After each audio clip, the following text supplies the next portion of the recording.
Hello everyone, this is Kumar Jaswant. आप सभी का स्वागत है इस प्लेटफॉर्म पे। और आज हम डिस्कस करेंगे मॉडल ऑक्सिलरीज। ये एक ऐसा टॉपिक है जो आपके फाउंडेशन के लिए ज़रूरी है, आपके 10th क्लास 12th, उसके बाद में कंपटीशन कोई भी एग्जाम हो, जैसे CGL हो, CPO, CDS हो या फिर स्टेट लेवल के जितने भी एग्जाम्स आते हैं उस सभी के लिए इक्वली इम्पोर्टेंट है। तो स्टार्ट करते हैं इसका बेसिक लेवल और एक होता है इसका एडवांस लेवल। आपका बेसिक लेवल आपको हेल्प करेगा इंग्लिश स्पोकन के लिए और एडवांस लेवल आपको हेल्प करेगा आपके कंपटीशन एग्जाम में। अगर आप जितने भी मॉडल्स हैं उसमें कंफ्यूज हो रहे हैं तो स्टार्ट करते हैं अपनी जर्नी मॉडल ऑक्सिलरीज से।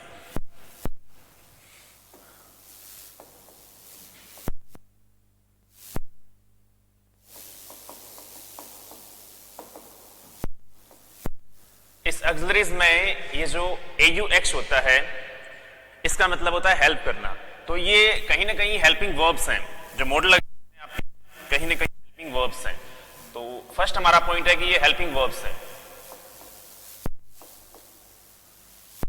के साथ कोई एक्शन नहीं होती। एक्शन नहीं होने की वजह से इसमें मेन वर्ब की हमेशा फर्स्ट फॉर्म आएगी। जब भी एक्शन आपकी बदलती है, इस वजह से आपकी जो वर्ब्स होती है ना उसमें एक्शन आता है और वो चेंज होती हैं। जैसे फर्स्ट के साथ में ING लग गया, फर्स्ट के साथ में S या ES लग गया, फर्स्ट के साथ में आपने सिर्फ फर्स्ट लगा दिया, ओनली फर्स्ट के साथ में कुछ भी नहीं जोड़ा। तो जहां पे फर्स्ट फॉर्म आती है उसका मतलब है कि इसमें एक्शन नहीं होती। प्लस ये मॉडल ऑक्सिलरी है, तो मॉडल का मतलब क्या होता है? मॉडल का बेसिकली मतलब होता है मूड। और मूड का हिंदी में आप मीनिंग देखना चाहें तो मूड का मीनिंग होता है आपका मन। इसी को आप हिंदी में कह सकते हैं मन। और मन आपका कभी भी कंट्रोल में नहीं होता है। अगर मैं मन की बात करूं तो मन आपका रिफ्लेक्ट होता रहता है। रिफ्लेक्ट का मतलब हर पल हमारा जो मूड है वो चेंज होता रहता है। हमारा मूड हर पल चेंज होता रहता है, इसलिए अलग अलग सिचुएशंस बनेगी। अलग अलग सिचुएशन में इन मॉडल ऑक्सिलरी को भी अलग अलग चेंज करेंगे। तो सबसे पहले हमारी सिचुएशन आती है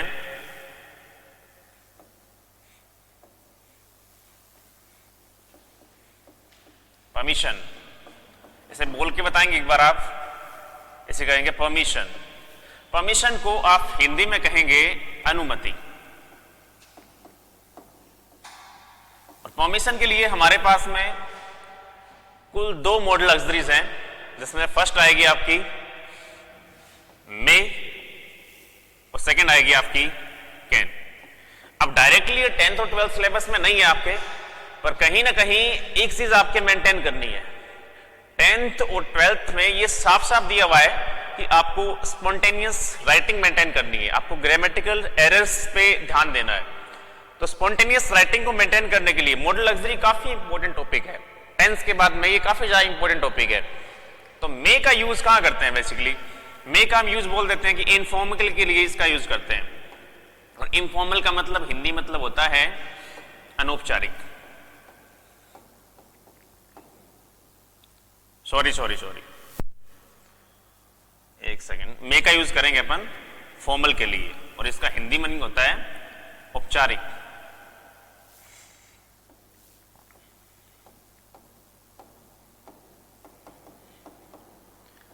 कैन का यूज हम वहां करेंगे जहां पे इनफॉर्मल है।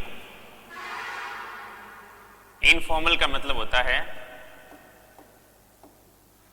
औपचारिक। अब अगर मैं बात करूं औपचारिक और इनौपचारिक की, अनौपचारिक की, तो औपचारिक क्या होता है?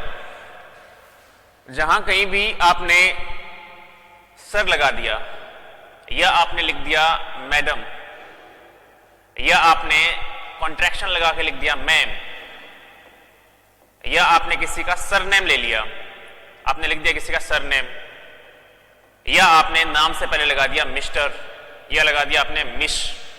इसका मतलब आप उसे रेस्पेक्ट दे रहे हैं।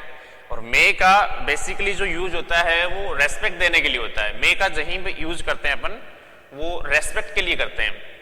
रेस्पेक्ट के साथ में एक चीज और ऐड हो जाती है इसमें, नियम कायदा, रूल्स रेगुलेशंस, या इसे आप बोल सकते हैं कोड ऑफ कंडक्ट्स। तो मे में कोड ऑफ कंडक्ट भी ऐड हो जाते हैं। पर यहां जब मैं कैन की बात करूं तो कैन में ऐसा कुछ नहीं होता, हम सीधा नाम लेके बोलते हैं उसको। तो अगर दोस्ती का माहौल है तो उसे सीधा नाम लेके बोलेंगे, डायरेक्ट नेम। अगर नाम के साथ में मिस्टर या मिस नहीं लगा हुआ है, आपने किसी को सर से नहीं बोला, मैडम से नहीं बोला, तो इसका मतलब आपने सीधा नाम लिया। और सीधा नाम किसका लेते हैं अपन? आप अपने पेरेंट्स का नाम सीधा नाम लेते हैं क्या? अरे भाई रामलाल कैसी स्कूल देखी आपने, ये स्कूल देखनी थी तुम्हें, नहीं बोलते ऐसे। तो सीधा नाम जहां पे आ जाए वहां पे इसका मतलब इनफॉर्मल है। इनफॉर्मल का मतलब दोस्ती का थोड़ा बहुत आपने मिक्स कर दिया। जहां पे दोस्ती का कोड ऑफ कंडक्ट है वहां पे आपको यूज करना है कैन, और जहां पे आपको रेस्पेक्ट देनी है, इज्जत देनी है, वहां पे आपको यूज करना है मेकअप। क्लियर है? तो यहां पे सीधा नाम आ जाएगा। अब मैं बात करूं इसके एग्जांपल्स की, तो लेट्स टेक सम एग्जांपल्स। चलो फर्स्ट एग्जांपल देखते हैं अपन। एग्जांपल नंबर फर्स्ट,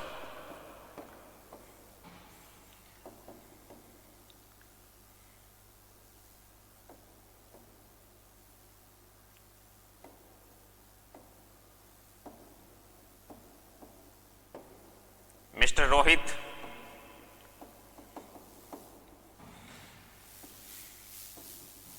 I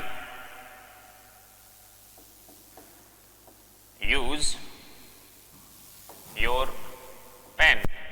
तो आप इसमें क्या फिल करेंगे? मे फिल करेंगे या कैन फिल करेंगे? इसमें ध्यान देने वाली बात ये होगी कि आपने मिस्टर लगाया रोहित से पहले, तो यहां पे आप यूज करेंगे मे। अब एक चीज इसमें ध्यान देने वाली और है कि परमिशन आपकी ली भी जा सकती है और परमिशन आपकी दी भी जा सकती है। तो मैं इसमें ऐसे कह सकता हूं कि इसमें गिव और टेक का रिलेशन होता है। परमिशन आप दे भी सकते हैं और परमिशन आप ले भी सकते हैं।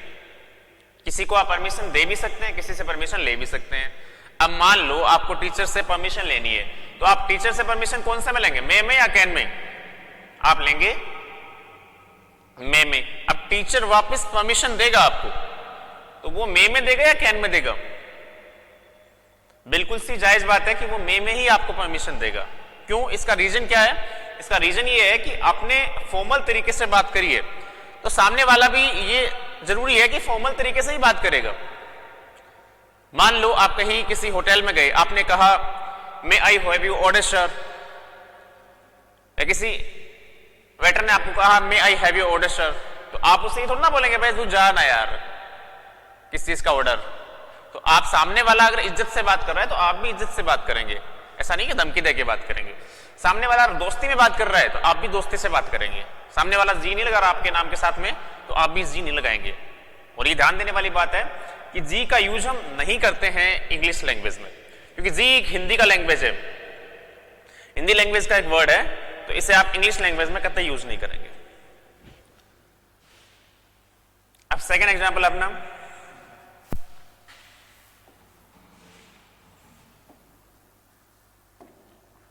एग्जाम्पल नंबर सेकेंड,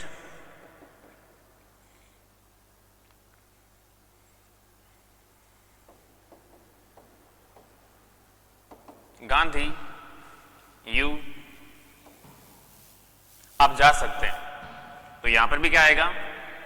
मैं एक एग्जांपल और डिस्कस करते हैं अपन।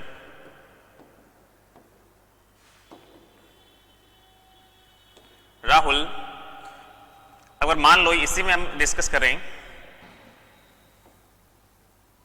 इसी में इस मिस्टर को मैं हटा दूं, तो यहां पे जो सिनेरियो है, मे की जगह आप क्या लगाओगे?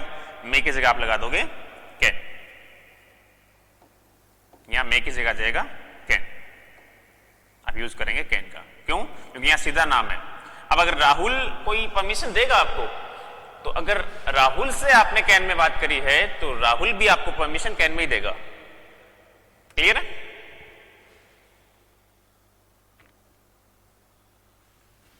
चलो इसकी सेकंड जो शर्त है, शर्त नंबर 2, इसे हम डिस्कस करेंगे। दूसरी शर्त है आपकी, पहली शर्त हम डिस्कस कर चुके हैं परमिशन, दूसरी शर्त है रिक्वेस्ट। इसे आप हिंदी में बोल सकते हैं प्रार्थना, और इससे पहले आप हम्बल जैसे शब्दों का यूज नहीं करेंगे, क्योंकि हम्बल ही होती है। तो इस प्रार्थना की मैं बात करूं तो इसके लिए दो मॉडल्स आते हैं, एक आता है हमारे पास में वुड, एक आता है हमारे पास में कुड। वुड का यूज करेंगे फॉर्मल के लिए और इसका यूज हम करेंगे इनफॉर्मल के लिए। ये औपचारिक के लिए और ये अनौपचारिक के लिए।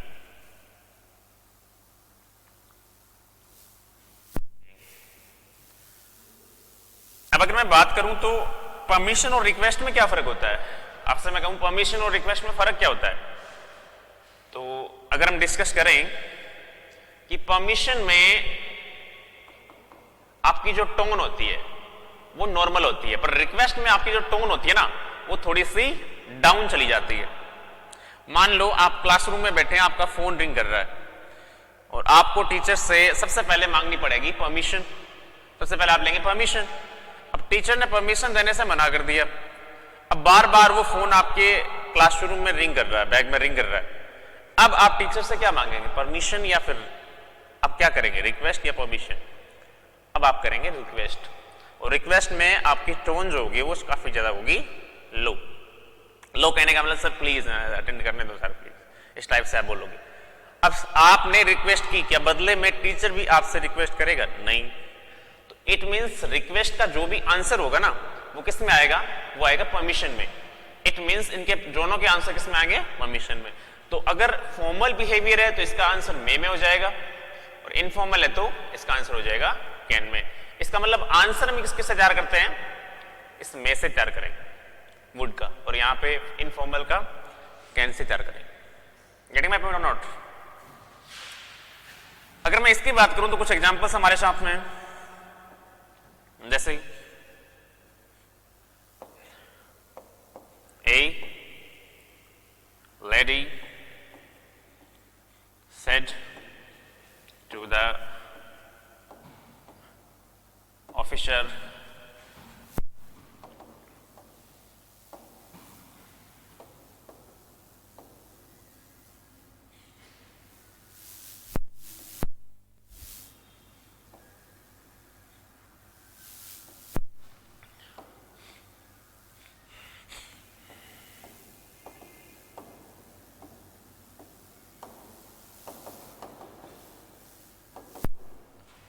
अगर मैं इसकी बात करूं तो इसमें सबसे पहले आपको यह पहचानना पड़ेगा कि ये फॉर्मल एस्पेक्ट है या इनफॉर्मल एस्पेक्ट है। उसके लिए आपको हिंट दी हुई है, a lady said to the officer.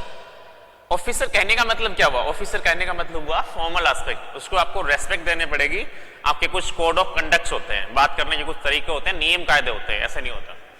तो ए लेडी, लेडी अगर ऑफिसर से बात कर रही है, अब आप अपनी मर्जी चला सकते हो, सर ऑफिसर को हम तो धमका देते हैं, ऐसा नहीं होगा। इसमें आपको फॉर्मल यूज करना होगा। फॉर्मल की जगह आपने अगर इनफॉर्मल यूज किया है तो पेपर आपको गलत मानेगा। A lady said to the officer, अब एक लेडी ऑफिसर से बात करती है, तो सबसे पहले हम वुड का यूज करेंगे या कुड का यूज करेंगे? सबसे पहले तो हमारे पास में स्थिति ये बन गई कि आप कैसे बताएंगे सर ये परमिशन है या रिक्वेस्ट है, इसे कौन सी कैटेगरी में आप शामिल करेंगे? तो हमारे पास में एक हिंट आई हुई है, हेल्प। जब आप किसी से हेल्प मांगते हैं तो आपकी जो टोन होती है वो काफी ज्यादा स्लो हो जाती है, काफी ज्यादा डाउन हो जाती है। तो हेल्प मांगने का मतलब यही हुआ कि आपकी जो टोन है वो काफी ज्यादा डाउन है। डाउन है इसका मतलब आपकी रिक्वेस्ट है। इसलिए हमें ये पता चला है कि रिक्वेस्ट में दो मॉडल्स का यूज करेंगे, वुड और कुड। अब इसलिए इसमें हम यूज करेंगे वुड। तो a lady said to the officer, would you please help me to locate this place? क्या आप मेरी सहायता करेंगे इस रास्ते को ढूंढने में? अब ऑफिसर बोलता है, अगर ऑफिसर ने कुछ कहा है, ऑफिसर सेड यस आई, उसके बाद में आएगा मे। अब यहां पे मे क्यों आया, क्योंकि वुड का आंसर किस में आएगा, परमिशन में। परमिशन में हम यूज करते हैं फॉर्मल के लिए मे।